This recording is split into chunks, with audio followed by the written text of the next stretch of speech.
Good morning, everybody, and welcome to our March Best Practice webinar for 21st Century. We have Vic Jarvis on the line, who will be discussing the Iowa After-School Report for 2012.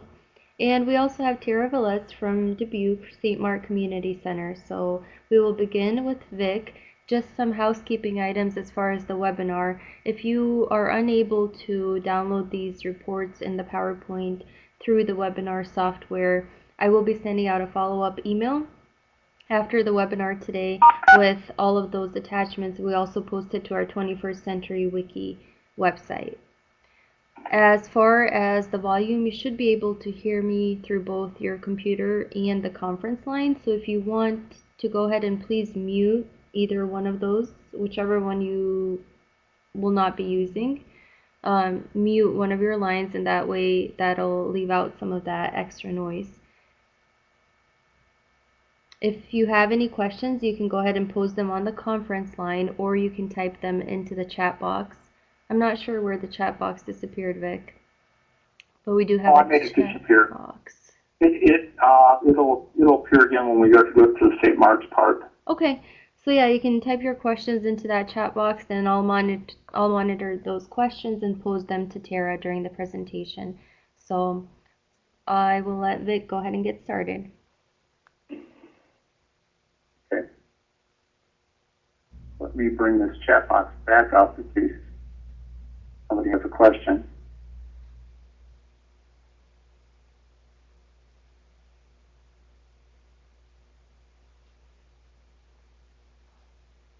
Thanks, Vic. All right. So what we see here is a PDF of our after-school report. This is the first time that we've ever had a large statewide report like this. And one of its goals is that we were required to get a state evaluator. And so we wanted to have the state evaluator have some, goals that would assist us overall as a program. And so having an annual report is good for them to compile and aggregate all of our data sets. And as we start looking at the data, we can improve and serve kids, more kids, and serve their needs better than what we've done in the past. The report, there's a table of contents, and there's various sections of the report that we'll go over very briefly. Every grantee has a section in this report, and it's also our hope that you can use your section of the report to work with partners and strengthen your relationships with existing partners and secure new partners as they see your role in the overall state effort to provide after school for kids. I did the executive summary, and one of the things that I stressed was poverty. And there's a map of the 2010 census data showing poverty by district. I put in a couple of quotes. One of my favorites is the one from the Nobel Prize-winning economist James Heckman. Early interventions for disadvantaged children promote schooling, raise the quality of the workforce, enhance productivity of schools, reduce crime, teenage pregnancy, and welfare dependency. They raise the earnings and promote social attachment. So, this carries a little more weight than just us saying it. This is, somebody that's known around the world for economics.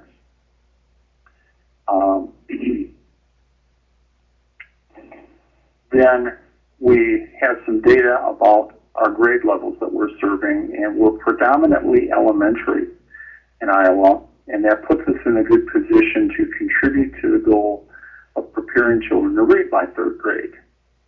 It's always good when we can align ourselves with statewide efforts to help kids.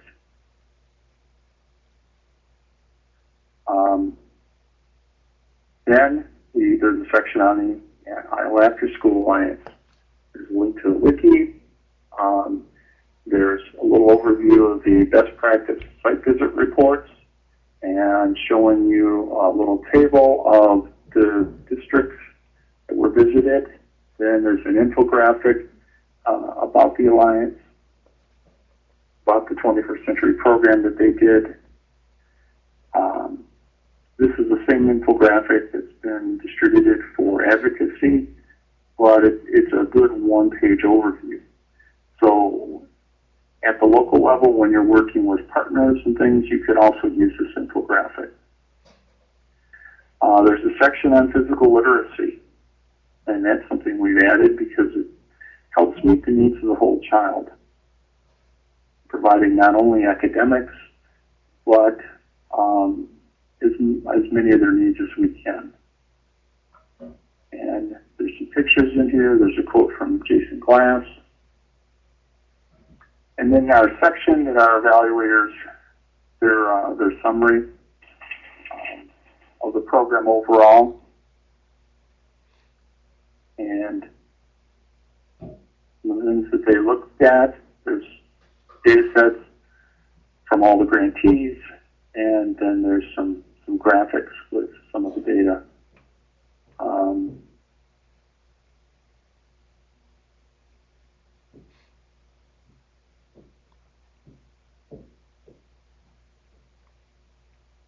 There's a chart here about professional development and showing you what the different areas are that are being delivered among the grantees. And it would be interesting for us to track this over time and see which ones grow and which ones wane.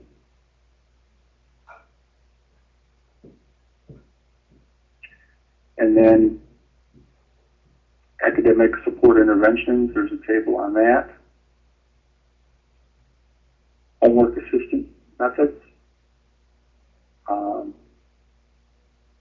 Methods of encouraging community participation.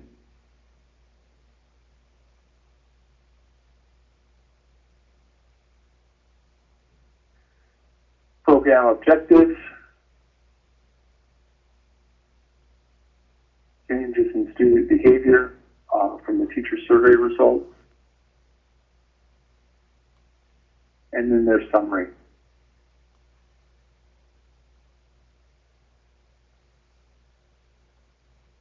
Says that our grantee organization served 6,900 kids, and 66% of those were eligible for free and reduced lunch. Now, it seems like quite a bit, but we have about 10 times that many kids that are in poverty that could really use this program. So it is my hope that this report communicates that, and we can develop partnerships that will help us grow and meet the needs of more kids in the state. Then they provide some recommendations, and then we begin with our site visits, our site reports. First one is Allen Key, and they're all in alphabetical order. What the external evaluators did is they took your evaluations that you sent in, they looked at PPIX data, they looked at the Iowa Alliance data, and they came up with kind of an aggregation of all of those data sets. And also, too, our online survey, putting all of those together for you to come up with some good data. And my favorite, of these reports is the pictures. Mm-hmm. It's always nice to see pictures of kids engaged in their work.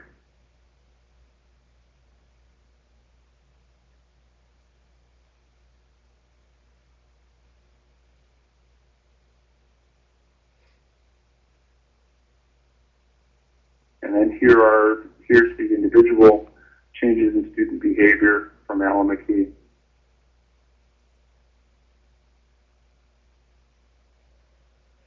And then the next one is the Black Hawk Boys and Girls Clubs. And there's pictures that they sent in of kids engaged in a enrichment activity. There's Clinton's data. And you notice that most of these reports are laid out the same because they were trying to aggregate similar sets of data. The thing that's unique for every grantee report, of course, is the pictures. There's Davenport, and yeah, make this a little bit bigger. This is a picture of kids fishing on the Mississippi River. And it's amazing that when kids are in poverty, things that we take for granted, oh, well, Davenport's on the Mississippi, these kids probably go fishing all the time. Never been fishing. A lot of times you talk with poor kids, and they never even have been to a movie or bowling or to the zoo.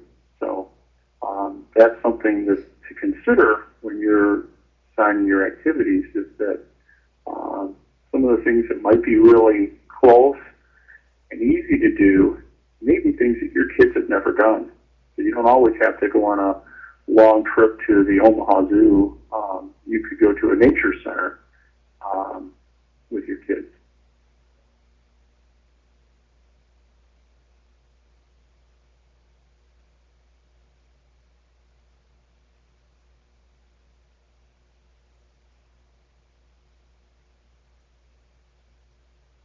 There's Des Moines, and they sent in a picture of the kids with the governor.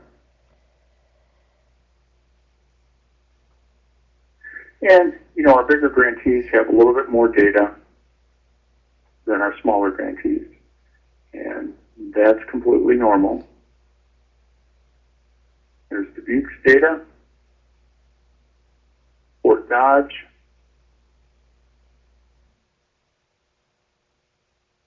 Iowa City,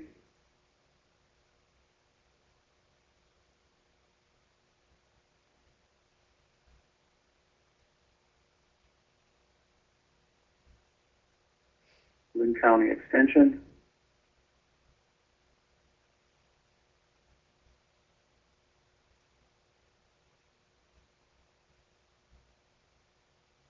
Micah, Perry, Siouxland,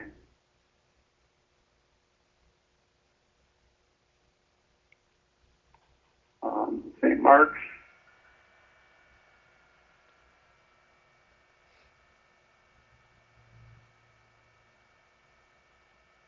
Van Buren, and then references at the end. So we've gone over really quick, the entire report. It should help us to better communicate what our program does. I know that when we are sending it out, I will send a copy to Mike McCormick, who will use it when he's working with the legislature on the extended day. And this will help as far as legislators understanding what it is we do, serving the needs of kids.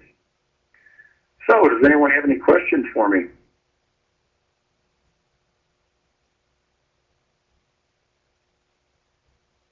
I want to thank everybody for cooperating on this, and I think we've done a pretty good job considering this is our first time. One of the things that I've charged ERMS with is to work with the evaluation committee. We're going to come up with a template of common things that everybody should be getting from their evaluation, just so that we have a little bit more consistency with the data.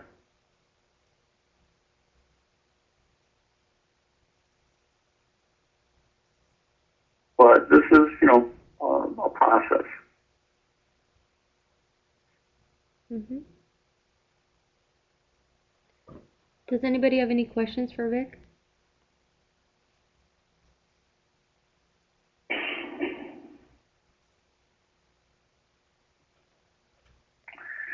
Okay, well, I guess that's a good thing. Yeah.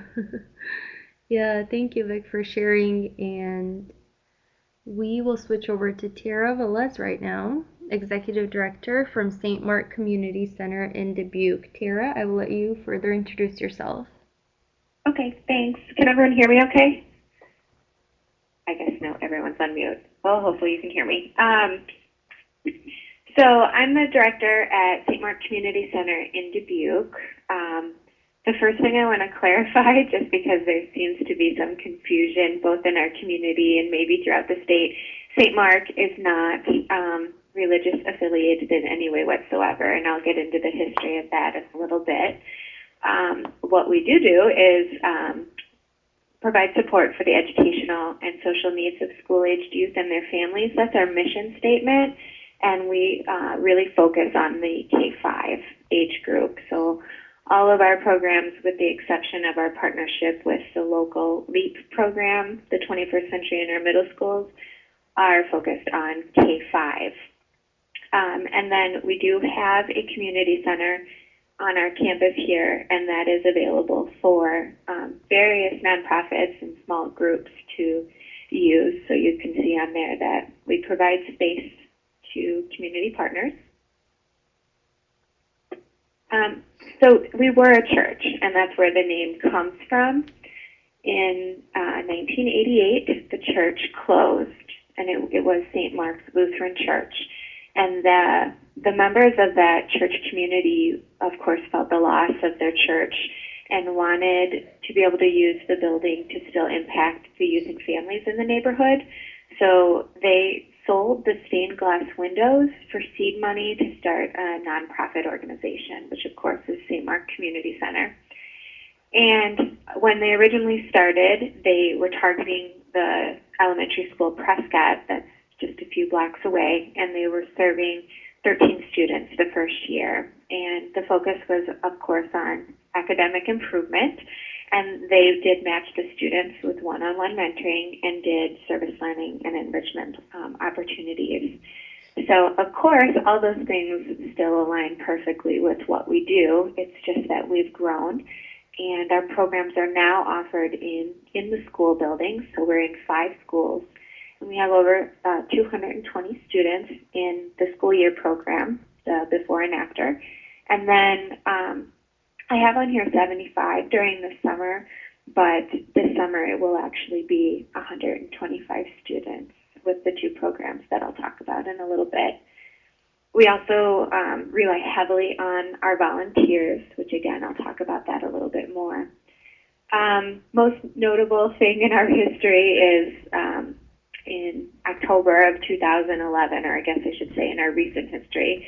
In October of 2011, our director, who had been here for 13 years, did resign, and the board chair stepped up, Michelle Covey. So for those of you that have worked with us, you remember our transition, and so the board chair stepped up and acted as the interim director for 3 months, and then I began here in January of 2012. So I've been here just a little over a year, and luckily it was a really smooth transition for the staff and organization and the families we work with, and that was really due to the really wonderful board that we have. This is an overview of the programs that we offer here. So you'll see on the top, we have our programs that are funded through the 21st century. So those are 3 elementary schools, and then, of course, it says AM and PM. So at Audubon, we do before and after, and then Lincoln and Marshall are the after-school programs. And then we serve students entering 1st through 5th grade in our summer program, that are the one that's funded through the 21st century. And then you'll see all the other programs that we offer through St. Mark Community Center that aren't funded through the 21st century. All of our programs do have the same design, so we focus on the math and literacy from the academic side. All of them include health and wellness, enrichment, service learning. They all have a focus on social skills. And then this year we've tried to really pull in this creative play, and that's a partnership with our local art organization called Matter. So for our school year programs, We do before school, and I'm not going to read all this to you, and you can download it if you'd like. But of course, the goal of before school is to get the kids to school on time, food in their belly, and make sure that their homework is done for the day, and provide them with caring adults. And then our after school program, we break, so the before school is K-5 altogether, and then the after school program, we do break the kids into two groups. So Kids Connection is our kindergarten through third grade program, and Moving Up is our fourth and fifth grade program, which of course allows us to do age-appropriate activities. The fourth and fifth graders get to do a lot more fun and challenging activities. And of course, the K3 does, they do fun activities too, just age-appropriate. So I'll talk a little bit more about what they do in program. So the Moving Up, which is the fourth and fifth grade, we did a grant this year through the Dubuque Racing Association to really kind of improve and step up our service learning. And so instead of just doing service projects, we really wanted to focus on service learning. So we got the grant, and we lined up some community partners. So you can see on here that the service learning includes a neighborhood-based project and a community-based project. And so each of the schools, each of the three elementary schools, have a neighborhood-based project right there, either right next to the school or a few blocks from the school. And we tried to focus on community gardens.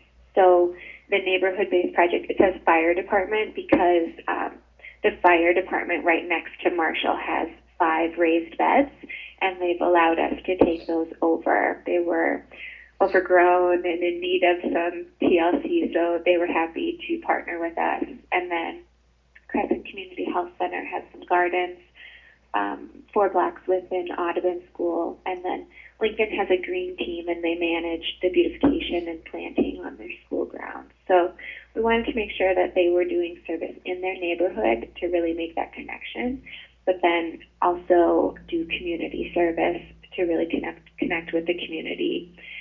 And so you can see the 3 partners that we have there. And what we did with the community projects in the fall, each of them worked with one of these 3 partners.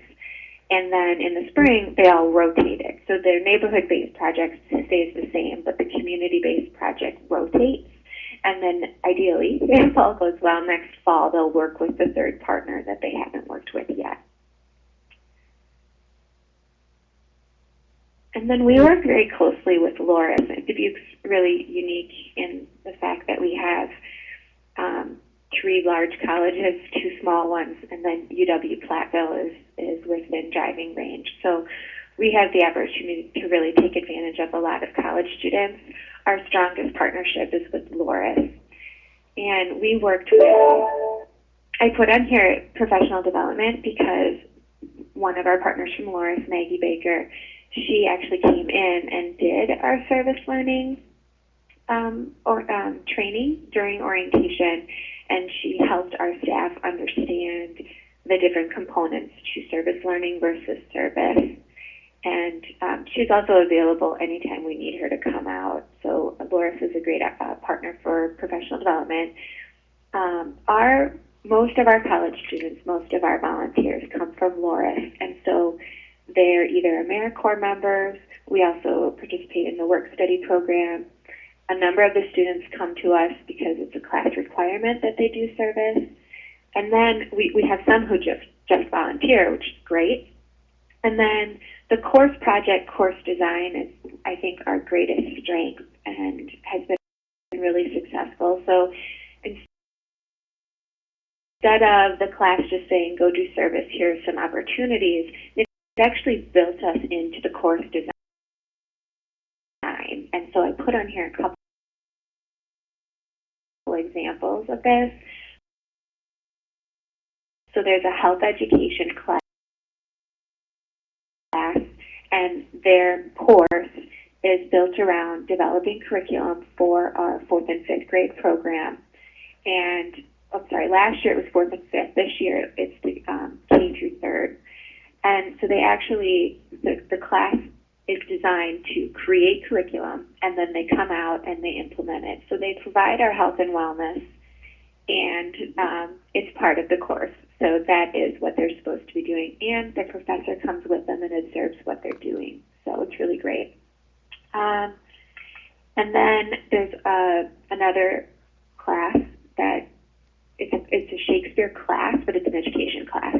And so they come out to our 4th and 5th grade program, and they do a 6-week unit with all three. So the class breaks up, the college class breaks up and goes to the 3 courses that we have. And they pick one of Shakespeare's pieces, and they do a reader's theater with the kids. And this year they actually used the vocabulary, and in addition to what they did with the Laura's class, they did like a little rap dance to vocabulary Shakespeare. And then the other class that we work with, and this one is new this year, it's an education course, and their class assignment is to come up with activities for our literacy night. So it's themed based on a book, and we're going to do a literacy carnival, and so the families are actually going to be able to go around and participate in each of the students' projects. So they're going to have some choice. Usually we just have one theme, so it's pretty exciting. And the best part of this partnership, where we actually are working with the college to design coursework, is that the professor is there observing, making sure that everything's running smoothly. So it's been really beneficial for us to establish these course partnerships.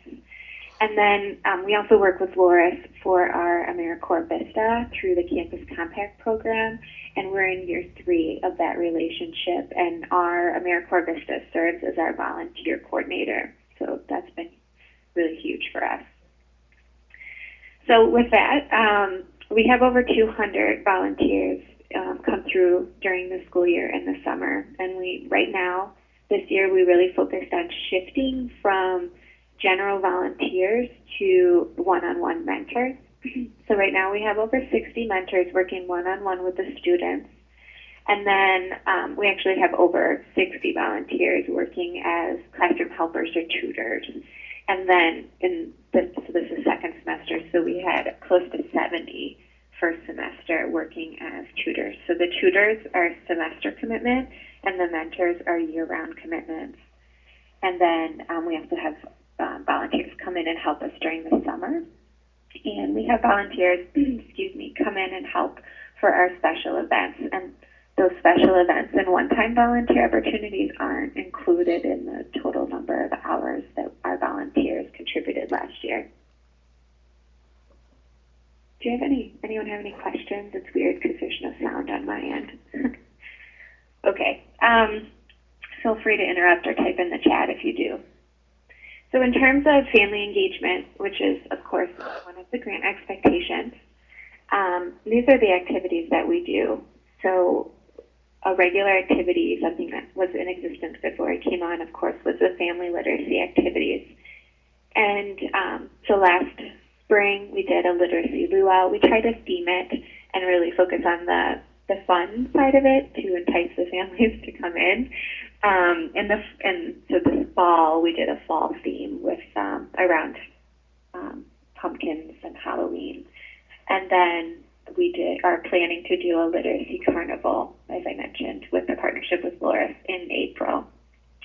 We also added this year a game night, so it was math games. So because our focus is on math and literacy, we wanted to try to come up with a fun way to engage the families in math. And so one of our staff had gone to a conference and picked up all these wonderful math games. And so we invited the families in. We had 6 families come, which doesn't sound like a lot, but it was over 30 people, so that was good, and they're kind of all ages. They bring all their kids. And it was really fun. We weren't sure what to expect, and the parents really loved it, and they had to play with their kids because we didn't have very many people, so they were at tables with their families, and then a couple families sat together, and then they all got to take home one of the games and a booklet on how to make the games. So they were all games that they could make at home. So it was, like M&Ms and different things and dice. So if but it was really fun, and we'll do that again.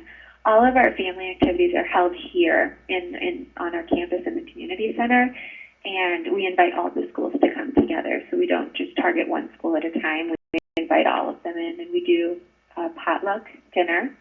So we invite the families to bring like a dessert or a salad, and we provide the main course. And then there's, of course, the activity, whatever it is, if it's math or literacy. And then even with the math night, the kids get a book to take home. We try to divide them up based on grade and reading level and help the kids pick a book that's appropriate for them. And then we do raffles to try to entice the parents to come in. They're usually pretty successful. We only do 3 during the school year and then 1 for the summer. But the families that do come are pretty regular, so we try to pull some new families into those each time. Another thing that we've added this year is focusing on the parent education in addition to the family activities. So we surveyed all the parents at the beginning of the year when they registered and asked what type of activities they would like more information on. And so we have one scheduled next month. It's Paul Gasser, and he talks about, he's trained in the Love and Logic curriculum, if you're familiar with that. And so he's going to talk to the families about ways to engage your children in homework, and basically it's parenting tips, but from a totally different perspective than most people use. The other things that the parents really expressed interest in were local teaching methods, so how to help their kids with our math and literacy curriculum and how to understand how to help them with their homework in the way that the school teaches them how to do it, especially math. So we have math trailblazers here. So anyway, there was a whole list of options and things they could write in. And unfortunately, we only have 1 scheduled for the year, but we'll see how it goes and then maybe add some more next year. We also invite the parents to come on field trips, and we invite them into programs. So as I mentioned, that Shakespeare class, that's just one of the times we do reader theater. And so every time the kids are performing something, we do invite the parents to join us. And we don't have the greatest turnout, but we do have parents come, and the kids are really excited to have their parents come and see what they've been working on. Read Across America is another time that we have pretty good parent participation. And then organizational special events. The Jingle Bell Hop is it's a citywide event that we do in December, and there's children's activities. It's an opportunity to really, it's not a fundraiser, it's $2 for the families to get in. It's more of a fundraiser and an opportunity for the families we serve to get some Christmas gifts. Tara?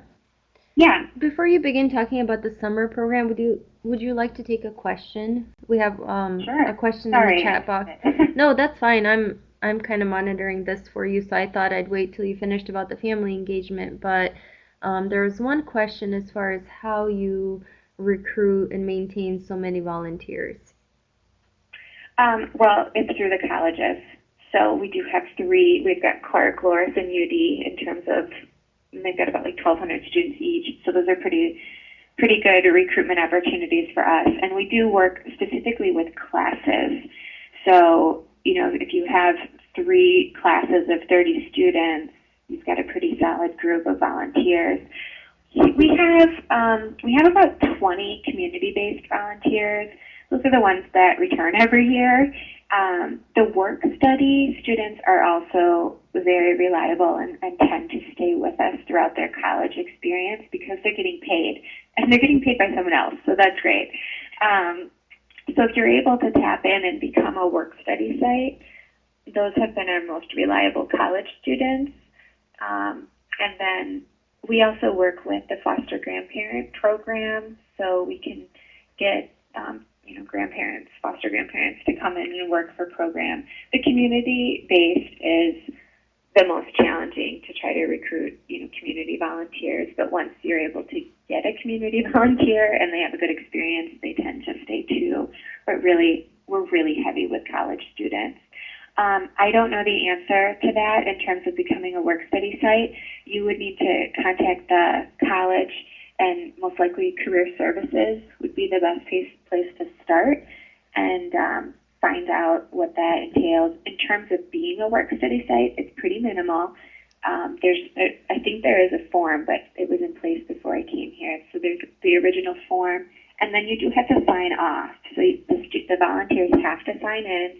You have to be able to verify the hours that they worked, and then there's a form. But each of the colleges in town here, they have different forms for work study. So it's going to vary based on the school you're working with. Yeah, and it sounds like you expect some sort of a commitment from the volunteers. I guess the question is, how do you keep them coming back? I know one of the things that you mentioned is the work study site, and so that way they have a commitment besides um, just showing up at your organization. They also have a school commitment. So what is it that you have seen from your experience that keeps these volunteers coming back and committed for a certain period of time? Well, in terms of like the tutors, they make a semester-long commitment. Mm-hmm. So they're not with us that long. You know, since they start in, let's say, the end of September, they're done usually by Thanksgiving. So it's not all rosy with college volunteers. It's a lot of work. Mm-hmm. And so we are, like, our volunteer coordinator is very busy in September, October, and very busy in January and February. And the reason they continue is if they don't show up, we just email their professor and let them know that they're not fulfilling their hours. So most of the college students, especially when they're doing it for work study or for a class, they come. I mean, they want to do it. They signed up for it. So we don't have a lot of challenges with committing a semester-long commitment. Some of the students did sign up to be mentors. I think we lost six people who thought they could make a year-long commitment, and in the end they weren't able to do that. So at the semester they did end up stopping, which is the last thing that we want, but we understand that schedules change and workload may be more than they had anticipated. But for the most part, we don't have a lot of people that sign up and then don't continue. In terms of carryover from one year to the other, maybe 10 college students come back. Besides the work study, they stay with us. So mm-hmm. It's a lot of recruitment every year, but due to those partnerships with the courses, we don't have to do a whole lot of recruitment. We actually come in, we do the orientations as part of the class, so we don't have to do a lot of one-on-one orientations. Mm-hmm. Michael goes out during the class time, does the orientations. They fill out their applications and their background checks right there. I see one of the questions asked about fingerprinting. We don't do fingerprinting. We do county and nationwide checks, but we don't do the fingerprinting for our college. Well, we don't do fingerprinting for anyone here. So for the tutors who are working as classroom helpers, we do local checks on them, and for the mentors who are working one-on-one with the students, we do the county and nationwide checks, and then the Social Security trace and the sex offender check. That cost is currently it's built into our admin expense through 21st Century to run all those background checks.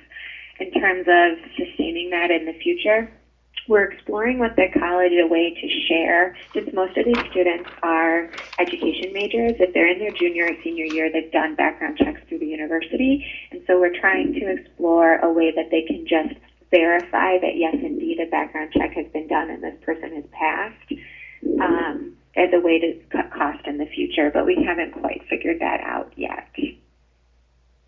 Did I miss questions? I see there was a lot in there. Did I miss anyone's question? I just have one question, and okay. I'm sorry, I have to go to another meeting, so I'll listen to the rest on the wiki. But this is Amy from Iowa City. I was wondering how, if you have volunteers doing the tutoring and there's turnover every semester or whatnot, how does that affect with the students learning and just with the volunteers kind of keeping up? And do they talk to school day teachers and stay informed that way, or how do you make that connection? Well, the tutors, so we have program staff, so we have a 1-to-5 ratio in terms of our paid staff. Okay. And so the tutors are helpers. So the lead teachers are the ones that have the curriculum provided by our teachers in the office here that do the after-school curriculum. So our our lead teachers and the program coordinators are the ones that are communicating with the principals and the classroom teachers. And so the tutors, they just come in once or twice a week, and they're given direction from our paid staff in terms of who to work with, and oftentimes they're leading like a small group center. The mentors are the ones who are working one-on-one with the students, and they're with that student all year round. Okay, that makes. All right, thank you so much. Thanks. And Heidi was wondering if you have a volunteer coordinator. Do you want to elaborate on that? Yeah, so our volunteer coordinator currently is our AmeriCorps Vista, so through the Campus Compact program. And so, like I mentioned, we're in year 3, and those are 3-year commitments. So we will not be getting, so we're at the end of our Vista. And so right now the board is working to find funding to have a permanent volunteer coordinator. The Vista position is 40 hours a week, but really it's 40 hours a week during those high times, and then it goes down to closer to 20. And so we're looking at what that position would really look like. And right now it's a slow time of the year, all the volunteers are placed, so he does a lot of time. He spends a lot of time out at program, observing the volunteers, and then being a volunteer himself and assisting with program.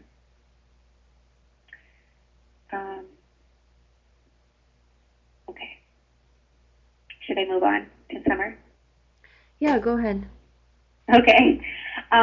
So our 21st Century Grant does include summer program. Last year it was, well, in all the previous years that it's existed, it's been a half-day, 5-week program, but we went to the summer program conference and realized that 6 to 8 weeks is best practice. So this summer it will be a 6-week program. It's for students entering 1st through 5th. And it's team-based, so we do different themes each week, but we always play off of the library summer theme. So this year it's Dig Into Reading, and it'll be June 17th through August 2nd. We do have we put a fee on summer program, and last year it was $15 a week, and this year we're going to try $20 a week, because this is, of course, our last summer on 21st Century Grant. So we're looking for some sustainability options. Usually what happens with the program fee is we're able to go out and get scholarships, so it's a fundraising tool for us to say it's $120 to sponsor a child in summer program, or we can say to a donor the actual cost for us to offer this program is $650 a student. So they can cover the registration fee, or they can cover the actual cost of a student to attend. Last summer, we had 84 students enrolled, and of those 84 students, 41 were on full scholarships and 6 were on partial scholarships. And we did have 37 families pay the $75, because that's what it was last summer. In addition to this summer program, our regular program, we are adding a program this year called the Summer Academy, and this is part of our community-wide 3rd grade reading initiative, and it will be a 7-week full-day program for 45 students entering 1st through 3rd grade. And basically we're going to be doing some comparing in terms of the academic growth of our half-day program compared to the full-day program, and then compared to students who don't participate, who are at the same, with the same academic challenges. So it should be interesting, and it's a learning process to work with 7 partners to create a summer program. But it will be under St. Mark, and then ideally these 2 programs would combine into whatever best practice, methods we learned from this summer.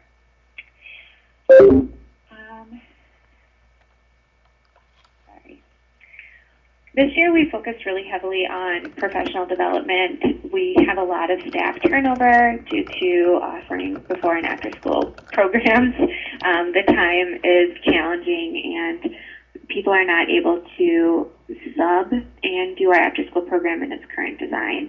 So what we tried to do was give the staff some really great professional development opportunities with the hopes of increasing our staff quality and retaining some of them. So those are some of the trainings that we offered this year. We cover, some of them are ours that we hosted here, and some of them are community trainings that we sent them to. We covered all registration costs and paid them for their time. When there are trainings that are here at the center, we feed them too because we do it right after program ends. So for some of them, they've been going since, 6, 7 in the morning. For program evaluation, when I came on, I started working with one of the professors at Clark to really focus on our local evaluation methods in addition to PPICS. And so I listed on here what we're currently assessing on a local level. Of course, the student academic performance, the standardized test scores.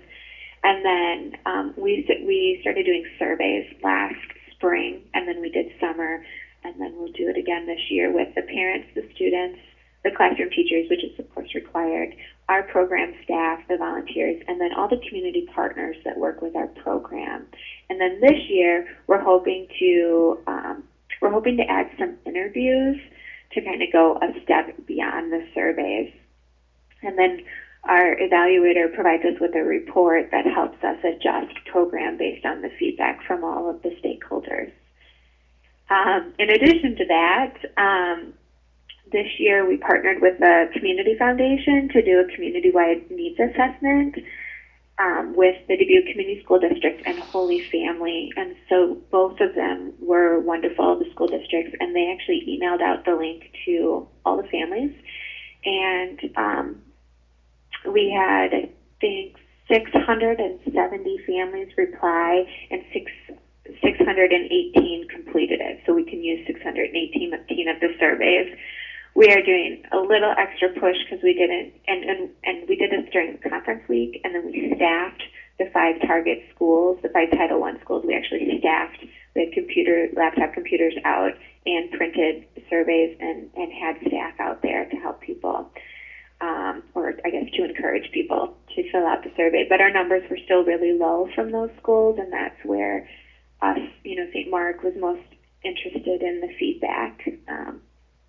But anyway, so our evaluator is putting that report together, and so the survey was asking in terms of before, after, and summer school based on, what's the need, what's the design, what's the time, what's the cost that people are able to afford. So it could be really helpful as we're in year 4 of our 5-year grant, and so it's really good information for us to plan for the future and sustaining programs. I just put down on here all the community. There's 2 slides of community partners, but these are all the people we work with. First and foremost, of course, is the Dubuque Community Schools, and from that I mean the forum buildings, the administrators, and then a close second or tied are the actual schools that we're in, and we have a really great relationship with our principals. They all serve on our 21st Century Advisory Committee. And then this year we've really been intentional with that relationship with the classroom teachers and making sure that what we're doing after school is connecting with the school day and what the student needs. And then the Leisure Services is a huge partner too, and I forgot to mention that before. Our after-school program, Leisure Services, provides the health and wellness component, so the kids actually go to Leisure Services for 40 minutes each day for their health and wellness, and then they come back to us. It's had its challenges, and it's good and bad, and we're working through that. It's hard to combine 2 programs, but it's been an interesting venture, and we're hoping to continue to strengthen that every year so that it's smooth for all the staff. And then I have all the nonprofit partners that we work with, and I'm sure that I forgot a few, but each of them either provides programs, funding, volunteers. They offer us field trips or guest speakers. And then the next slide, of course, lists all those education institutions, so all the colleges that we work with and that we're able to get either volunteers or the curriculum assistance from. And then our business partners, which provide us with funding and with volunteers, and a lot of them help also with just general marketing and promotion in the community. And then we get financial support and volunteers from clubs and churches in town. So, and we have a lot of churches in town, so that's great and important to list that. A big thing that's happening here right now is the name change. So, as I mentioned at the beginning, a lot of people are confused about what St. Mark Community Center is. Our logo, which I think I had on the first slide, is like dancing people, and our name is St. Mark Community Center. So people think that we're a church, they think we're a community center. Nothing in our name or our logo indicates that we are an educational institution that provides before and after school programs and summer programs for students in K-5. So we were lucky enough to get a grant. It's an in-kind grant of time from the American Advertising Federation. They have a local chapter, and each year they pick a nonprofit and they support their marketing needs. And so for us, they're helping us change our name and then rebrand with a new logo and a new tagline and a marketing campaign in the community. So we've got this for the marketing side, and then we have a grant pending for the physical, the printed materials and brochures and signs on the bus, that once we get all that worked out, we can start reminding the community of who we are and what services we actually provide. So our building here, the community center side, is secondary to the mission of what we do. It's available for our family activities, but for the most part, it's used by other nonprofits, just so that the building is not empty. So when we shifted to the schools, it really shifted the purpose of our building. So it's a scary venture that we're going on, because changing a name is very difficult, and we want to respect our history and the connection to the church, but we have a lot of people thinking we're a church. The doors of the community center are actually kept locked unless someone's in there using it, and they generally have their own key to get in and out of the building. So people are confused. They see the sign that says community center, they come to the front door and it's locked. So we're trying to help with that confusion. A lot of my job is spent in meetings. We really focus on community partnerships here, and I think that was clear in the list of partners who come in and offer programming in our 21st Century and other programs. But we're heavily involved in the third grade reading initiative and the Dubuque Mentoring Partnership and Faces and Voices. I won't read them all, but we're really involved in community partnerships and trying to find the best ways to be most efficient with donor dollars with our other nonprofits. A couple other things that we do here, we have the Apples for Students program. So every year we give out 1,500 bags of individual school supplies to students. So we begin that process in April, and we take referrals from school counselors and from other nonprofits. They provide us with the students' names, their grades, and then we combine all those lists and sort so that there's not multiples being referred from different places. Those bags of school supplies are then, we have a local partner, McGraw-Hill, and they come in and they stuff all those bags for us over 2 days in August, and then we deliver them. John Deere delivers them out to the schools, and when the students show up, either for the first day of school or for that orientation day, they get their bag of school supplies. So it's based on need. We don't have any additional paperwork. It's just the referral process, but it's 1,500 individual students, and then we have boxes that we take out to the middle school and high school so that they can give it out as needed. So those are just elementary schools that get the individual bags. And then we do sponsor angels, so those are the Christmas gifts. Toys for Tots, we just partner with our local Toys for Tots, and they pick up their sponsor angel gifts, which generally are clothes, and their Toys for Tots at the same time.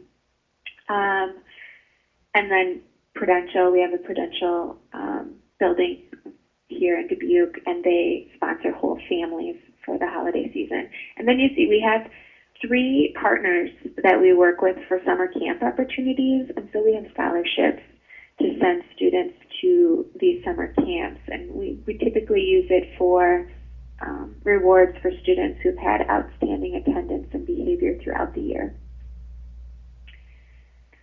Okay, that's the end, and it's 11, so I don't know if I have questions or if we just want to wrap up.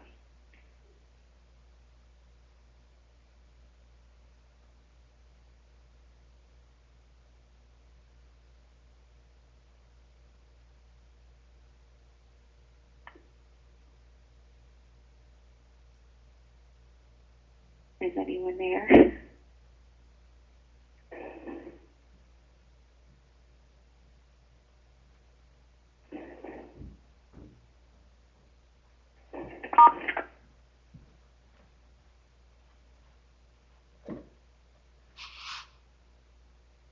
And I think that's an area we're really working on developing. So thank you for sharing how you do that with the courses. Okay. And if I can connect you with our local, like if any of you have a hard time finding out about the work study, I can connect you with our local person and maybe she can provide some guidance on how she makes that work if you come into any, if you face any obstacles. Okay, thank you. Any last questions or comments for Tara? Well, thank you very much for your time, Tara. This was really, I think, beneficial